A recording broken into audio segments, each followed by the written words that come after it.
Hello and welcome to SPMIS Academy. Today we'll analyze important newspaper articles of 30th July 2026. Please note you can download the PDF version of today's newspaper analysis by clicking the link given in the comment section.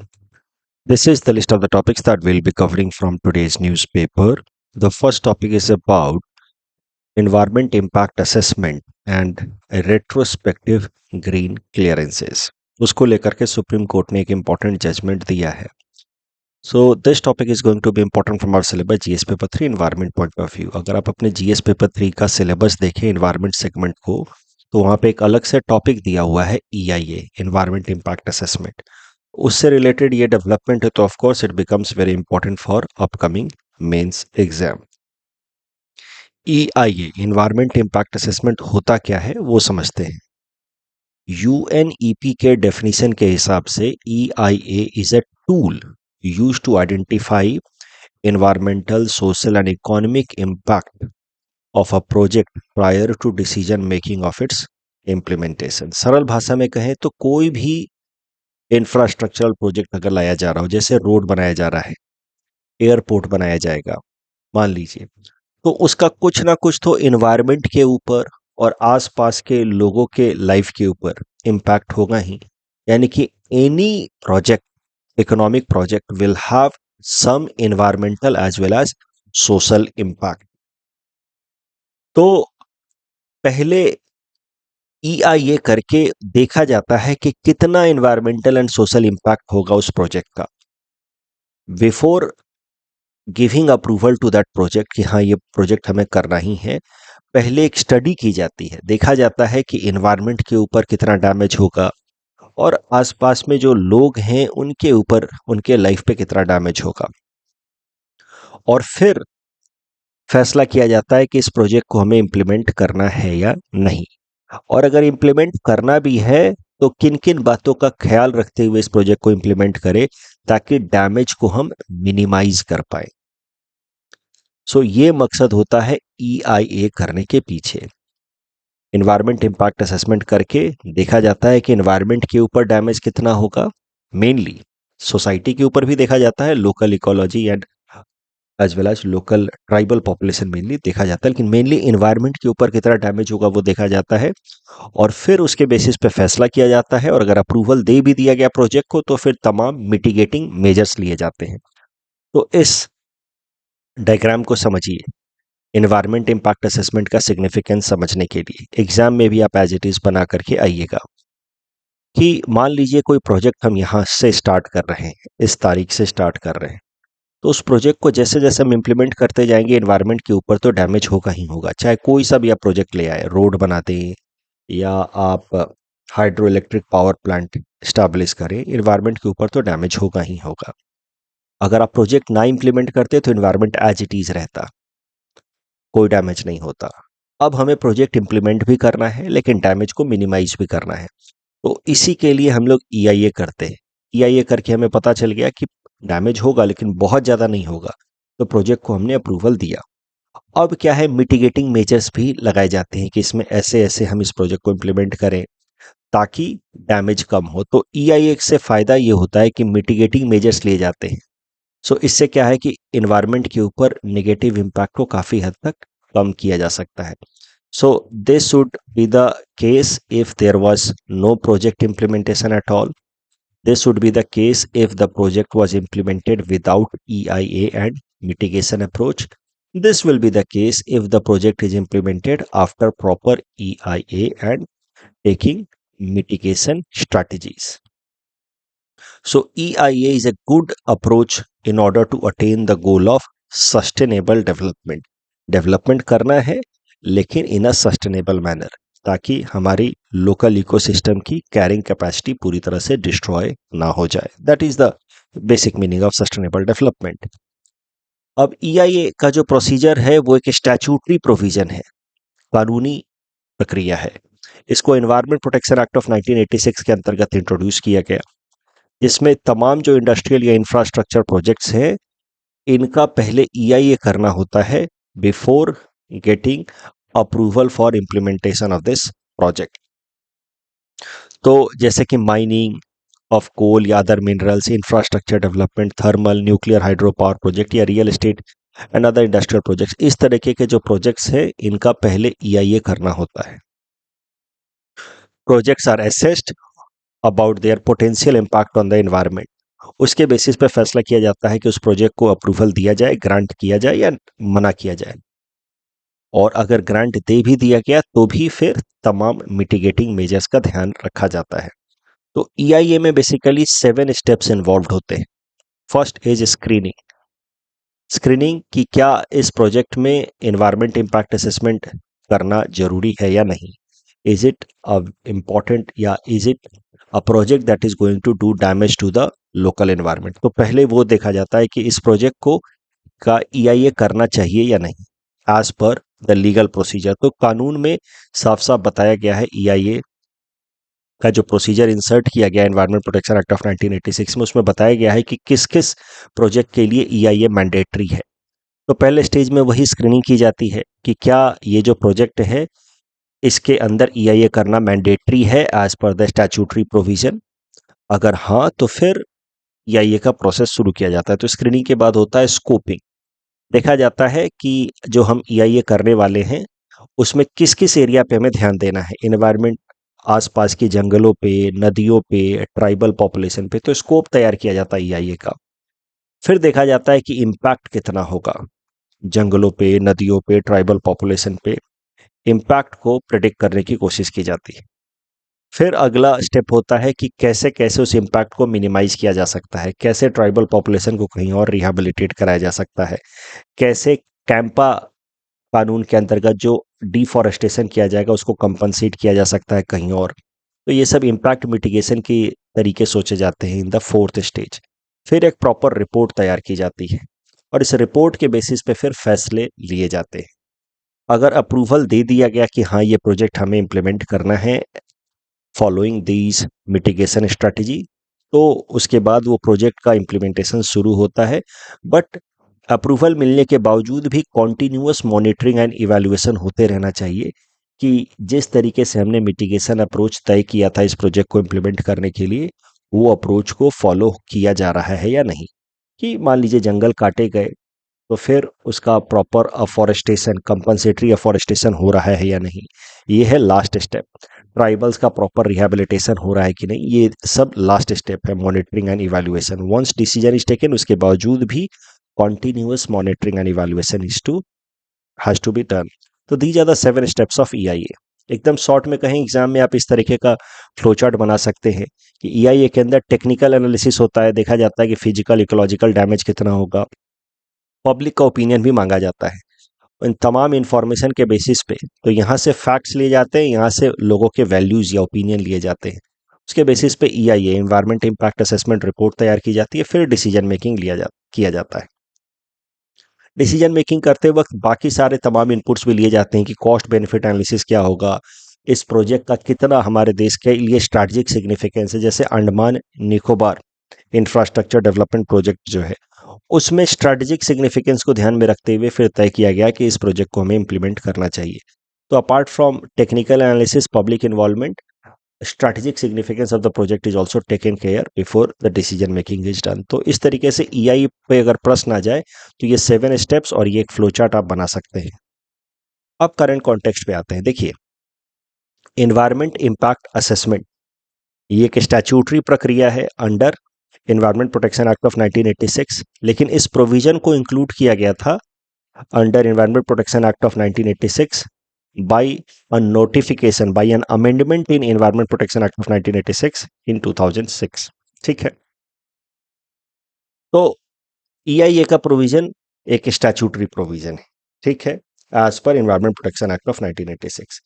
अब EIA जो notification release किया गया 2006 में जिसके अंतर्गत EIA को implement किया गया है उसमें साफ साफ कहा गया है कि prior environmental clearance is mandatory for categories of project like highway, airport, ports, mining, thermal power, township, infrastructure project. जैसे कि मैंने आपको कहा ना, ईआईए में जो पहला स्टेप ही होता है वो होता है स्क्रीनिंग। देखा हो जाता है कि कानूनी नियमों के हिसाब से क्या इस प्रोजेक्ट का ईआईए करना नेसेसरी है या नहीं। तो EIA नोटिफिकेशन 2006 कहता है कि इन तमाम तरीके के प्रोजेक्ट्स का EIA करना नेसेसरी है बिफोर अप्रूवल इज गिवन। इनका इन्वायरमेंट इम्पैक्ट असेसमेंट होना ही है। फिर 2021 में ministry of environment forest and Climate change ने एक ऑफिस मेमोरेंडम मतलब एक एग्जीक्यूटिव ऑर्डर रिलीज करके कहा कि इन तमाम प्रोजेक्ट्स का EIA रेट्रोस्पेक्टिव तरीके से किया जा सकता है। मतलब प्रोजेक्ट को स्टार्ट कर दिया जाए, बाद में EIA करते रहेंगे। तो इसके पीछे कारण बताया गया कि कुछ प्रोजेक्ट जो हैं वो इकोनॉमिक या स्ट्रेटेजिक सिग्निफिकेंस वाले हैं, उनका EIA करने का हम इंतजार नहीं कर सकते। तो कुछ प्रोजेक्ट्स का हम लोग जिनमें EIA करना मैंडेटरी है, उसके बावजूद भी हम लोग उस प्रोजेक्ट को पहले स्टार्ट कर देंगे और बाद में उसका इन्वायरमेंट इम्पैक्ट असेसमेंट कर लेंगे। रेट्रोस्पेक्टिव या इसे कहा जाता है एक्स पोस्ट फैक्टो EIA। अब सुप्रीम कोर्ट ने एक रिसेंट जजमेंट में 2021 का ये जो ऑफिस मेमोरेंडम था जो रेट्रोस्पेक्टिव EIA परमिट करता है, उसको स्ट्राइक डाउन कर दिया है। सुप्रीम कोर्ट ने कहा है कि environment clearance after proper EIA is must before starting a project. Supreme Court ने कहा है prevention is better than cure in environmental governance, integrity of EIA must be protected. लेकिन फिर थोड़ा सा बैलेंस्ड अप्रोच लेते हुए सुप्रीम कोर्ट ने कहा है कि बड़े लिमिटेड केसेस में, in rare cases, ex post facto clearance can be done. First, ex post facto clearance can not be given through administrative order, जैसा इस केस में करने की कोशिश की गई कि एक ऑफिस मेमोरेंडम से ही रेट्रोस्पेक्टिव EIA कर दिया गया, मतलब EIA को डिले कर दिया गया। अगर रेट्रोस्पेक्टिव EIA करना भी है for any important project which is having strategic या economic significance in some exceptional circumstances, अगर उसका रेट्रोस्पेक्टिव EIA करना भी है तो एडमिनिस्ट्रेटिव ऑर्डर से नहीं, स्टैट्यूटरी नोटिफिकेशन से, एक अलग से आप फिर कानून निकालें, अमेंडमेंट करें, नोटिफिकेशन दें और उसके मदद से आप किसी एक पर्टिकुलर प्रोजेक्ट को एग्जेम्प्ट कर दें फ्रॉम प्रायर EIA। लेकिन ध्यान रहे, ये तभी करना है जब पब्लिक इंटरेस्ट फुलफिल हो रहा हो। तो this statutory notification for retrospective EIA is justified only when public interest is involved in a significant manner, and this has to be done for one or two schemes. It has to be implemented in a very narrow and time bound approach, not a perpetual scheme. ऐसा नहीं कि एक बार में एक administrative order निकाल दी और उसके बाद जो मर्जी आए तमाम आप प्रोजेक्ट्स को जो है वो बाद में कह रहे हैं कि इसका ये बाद में करेंगे, ऐसा नहीं है। प्रोजेक्ट बाय प्रोजेक्ट आपको स्टैट्यूटरी नोटिफिकेशन निकालना होगा, that too when public interest is involved significantly. You can not give a perpetual protection to these projects through just an administrative order. तो बेसिकली सुप्रीम कोर्ट ने एक small window open रखा है for retrospective environmental clearances, but उसका procedure थोड़ा सा stringent कर दिया है। स्टैट्यूटरी नोटिफिकेशन से and case by case exemption दिया जाएगा। ऐसा एक बार में एडमिनिस्ट्रेटिव ऑर्डर से तमाम जो एग्जाम्पशन सारे प्रोजेक्ट्स को नहीं दे दिया जाएगा। अदरवाइज तो फिर EIA का कोई मतलब ही नहीं रहा। आपने पहले प्रोजेक्ट शुरू कर दिया और बाद में आप EIA करते रहेंगे, तो व्हाट्स द पॉइंट। तो आई होप आप समझ रहे हैं कि how Supreme Court has tried to strike a balance between environment protection and economic development. इस टॉपिक के बेसिस पे 2 प्रीलिम्स प्रैक्टिस क्वेश्चंस हैं। Please attend these questions and submit the answer in the comment section. ऐसा सवाल आपसे mains में पूछा जा सकता है विद रिस्पेक्ट टू EIA, उसका क्या सिग्निफिकेंस है और करंट कॉन्टेक्स्ट में सुप्रीम कोर्ट ने कैसे एक बैलेंस स्ट्राइक करने की कोशिश की है। Next topic is about research and development spending in India, important from our syllabus GS paper 3 science and technology point of view. देखिए, ये टॉपिक को समझने से पहले let us understand the term GERD, gross expenditure on research and development. GERD measures total expenditure on research and development in a country in percentage of its GDP। तो जैसे कहा जाए, मान लीजिए कि चाइना का GERD है 2.4% ऑफ इट्स GDP। इसका मतलब यह है कि जो भी चाइना का GDP है उसका 2.4% चाइना स्पेंड करता है on research and development activities.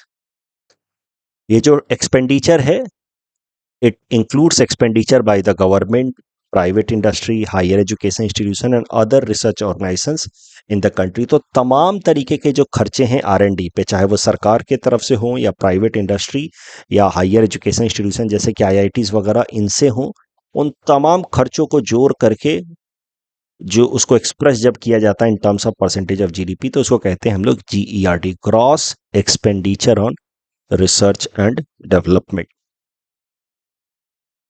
अब भारत में GERD को लेकर के एक रिपोर्ट रिसेंटली पब्लिश हुई है। India's GERD has increased 2.83% of its GDP for the year 21-22। एक दो साल पुराना डेटा ही आता है, 2-3 साल पुराना ही डेटा आता है, क्योंकि सारे डेटा को कंपाइल करने में थोड़ा वक्त लगता है, किस किस ऑर्गेनाइजेशन ने कितना स्पेंड किया। तो 2021-22 का डेटा कहता है कि भारत का GERD था 0.83% ऑफ इट्स GDP। तो पहली बार भारत ने 0.8% का जो मार्क है वो क्रॉस किया है of it GDP as far as it GERD is concern. तो it is highest ever GERD for India so far. तो ये एक पॉजिटिव बात है कि अब R&D पे खर्चे बढ़ा रहे हैं हम लोग। लेकिन अगर भारत को कंपेयर करें हम बाकी देशों के साथ, जैसे China, Japan, south Korea, US, Israel, तो अभी भी हम बहुत पीछे हैं। इन सब देशों का, जैसे चाइना, जापान, US का GDP काफी ज्यादा है, and yet they spend a significant portion of their GDP on research and development.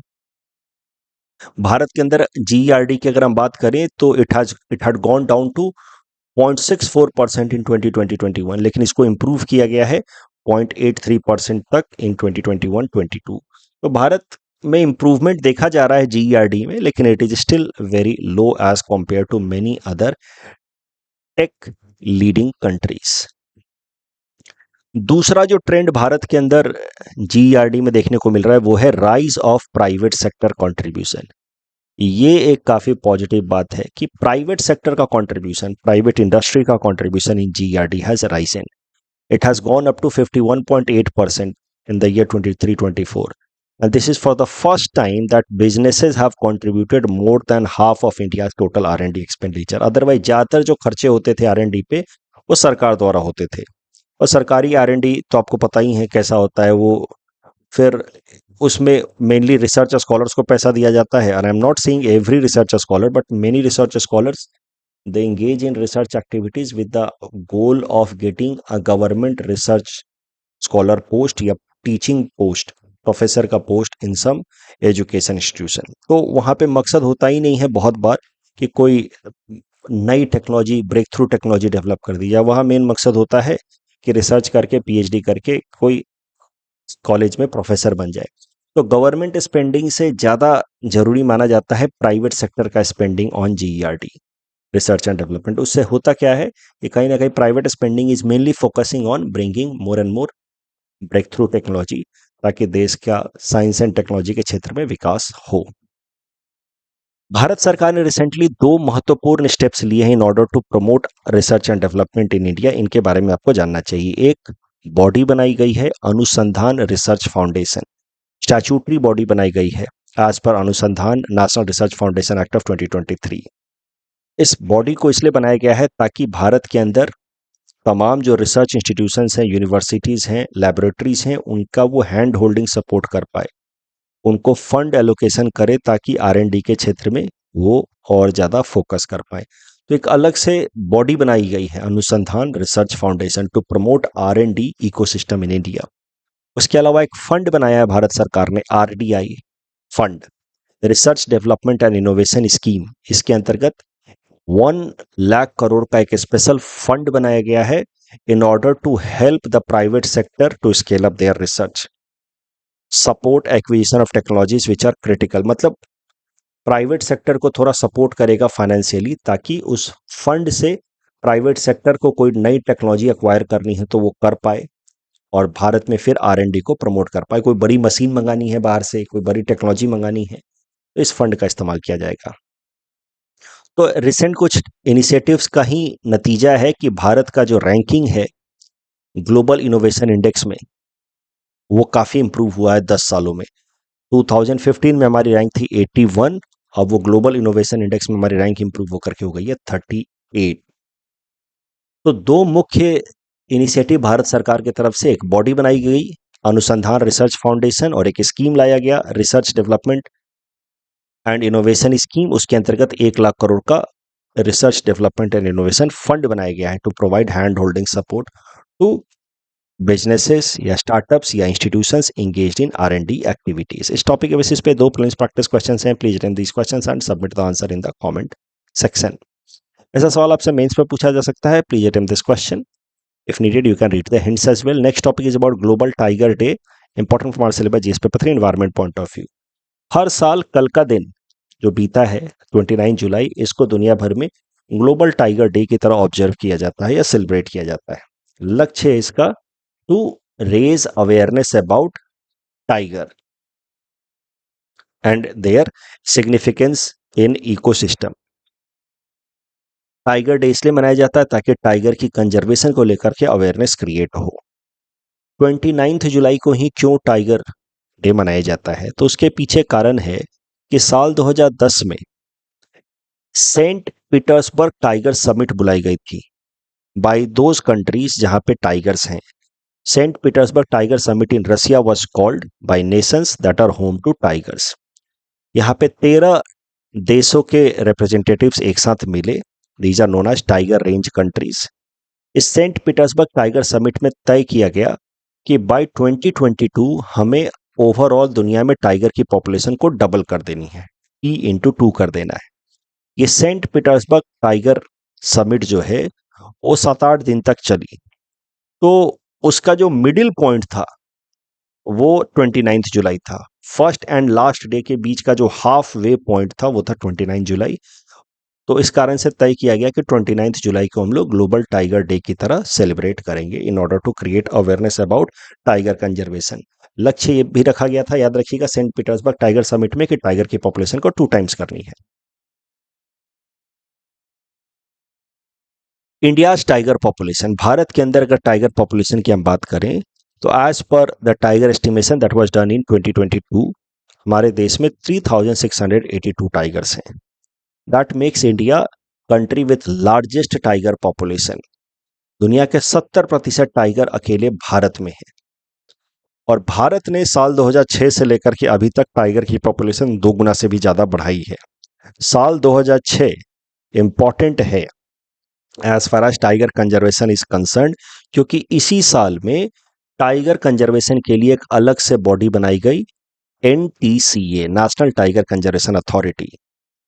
It is a statutory body, एक कानूनी बॉडी है which was created under ministry of Environment, Forest and Climate change bye amending the provision of wild life protection act of 1972।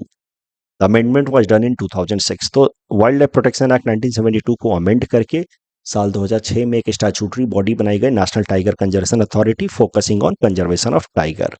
ये national tiger conservation authority ही tiger conservation से related कई सारे initiatives को implement करती है। जैसे project tiger पहले से चल रहा है 1973 से, लेकिन अब इस प्रोजेक्ट टाइगर को इंप्लीमेंट करने की जिम्मेदारी NTCA पे है। टाइगर सेंसस, टाइगर की गिनती हर 4 साल पे कराता है NTCA।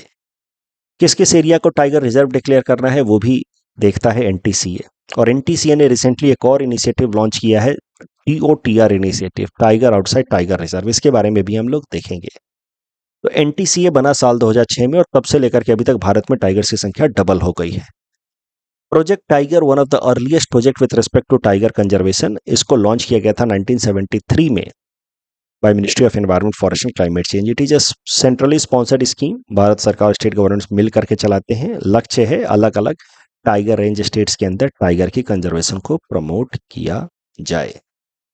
अब TOTR स्कीम इनिशिएटिव के बारे में बात करते हैं जो NTCA ने रिसेंटली लॉन्च किया है, टाइगर आउटसाइड टाइगर रिजर्व। पिछले साल अक्टूबर महीने में ministry of Environment, Forest and Climate change और NTCA ने मिल करके ये इनिशिएटिव लॉन्च किया। इसका लक्ष्य है कि जो टाइगर टाइगर रिजर्व्स के बाहर रहते हैं, और एक एस्टिमेशन है कि लगभग 35% टू 40% tigers are found outside tiger reserve, उनको प्रोटेक्ट किया जाए। क्योंकि सिंस टाइगर्स की पॉपुलेशन बढ़ रही है और tiger living outside tiger reserves उनकी संख्या भी अच्छी खासी है, तो ह्यूमन टाइगर कन्फ्लिक्ट बढ़ रहा है। तो ह्यूमन टाइगर कन्फ्लिक्ट को प्रिवेंट करना और protecting tiger outside tiger reserve, इन सब को इंश्योर कराने के लिए ये इनिशिएटिव लॉन्च किया गया एनटीसीए द्वारा लास्ट ईयर अक्टूबर महीने में। अच्छा, टाइगर रिलेटेड एक और फोरम के बारे में, एक प्लेटफॉर्म के बारे में समझ लीजिए, प्रीलिम्स पर्सपेक्टिव से इंपॉर्टेंट है। क्यों इंपॉर्टेंट है वो आप समझ लीजिए। ये ग्लोबल टाइगर फोरम 1994 में बनाया गया। It is world's only intergovernmental organisation dedicated exclusively for tiger conservation. इसमें दुनिया के 13 टाइगर रेंज कंट्री सब मेंबर हैं। ग्लोबल टाइगर फोरम इंपॉर्टेंट इसलिए है क्योंकि इसका हेडक्वार्टर हमारे देश में है, न्यू दिल्ली, इंडिया। इस टॉपिक डिस्कशन बेसिस पे दो प्रीलिम्स प्रैक्टिस क्वेश्चंस हैं। Please attempt this questions and submit the answer in the comment section. Madhya Pradesh assembly passes UCC bill. Prelims perspective से देख लीजिए, मध्य प्रदेश अब चौथा ऐसा स्टेट बन गया है जिसने uniform civil code bill pass कर दिया है। तो इसके पहले 3 स्टेट जिन्होंने यूनिफॉर्म सिविल कोड पास किया हुआ है वो है Uttarakhand, Gujarat and Assam. Uniform civil code का मतलब है uniform system for personal laws like marriage, divorce, maintenance, inheritance से रिलेटेड, इनहेरिटेंस से संबंधित जो भी कानून है वो यूनिफॉर्म तरीके से सारे कम्युनिटीज के ऊपर अप्लाई हो। तो अब आप कह सकते हैं कि मध्य प्रदेश पांचवा ऐसा स्टेट बन जाएगा to have uniform civil code. 4 already थे। गोवा, अब गोवा के अंदर कोई अलग से कानून नहीं बनाया गया है यूनिफॉर्म सिविल कोड के लिए, but Goa is already following Portuguese civil law of 1867, जिसके अंतर्गत वहां पे यूनिफॉर्म सिविल कोड है। उसके अलावा 3 स्टेट्स ने यूनिफॉर्म सिविल कोड पास किया है, उत्तराखंड, गुजरात एंड असम। इस टॉपिक के डिस्कशन के बेसिस पे प्रीलिम्स प्रैक्टिस क्वेश्चन है। Please attempt this question and submit the answer in the comment section. Circum Pacific belt से रिलेटेड ये स्टेटमेंट्स दोनों सही हैं and reason is correct as far as the assertion is concerned. It's true explanation of assertion. Circum Pacific Belt, again ये तीनों statement सीधे सीधे सही हैं। पीएम अजय स्कीम, तीसरा स्टेटमेंट गलत है। It is not implemented by Ministry of tribal affairs, ministry of social justice द्वारा इंप्लीमेंट किया जाता है इसको। पीएम अजय स्कीम में कौन से 3 स्कीम्स को सब्ज्यूम किया गया? तो पहले 3 स्कीम्स को सब्ज्यूम किया गया, चौथा इसका हिस्सा नहीं है। GPS spoofing is an example of soft kill, not hard kill. The correct answer will be 1 and 2 only. Bhargav Astra physically destroys hostile drones. That's all from our side for today. Thanks for watching.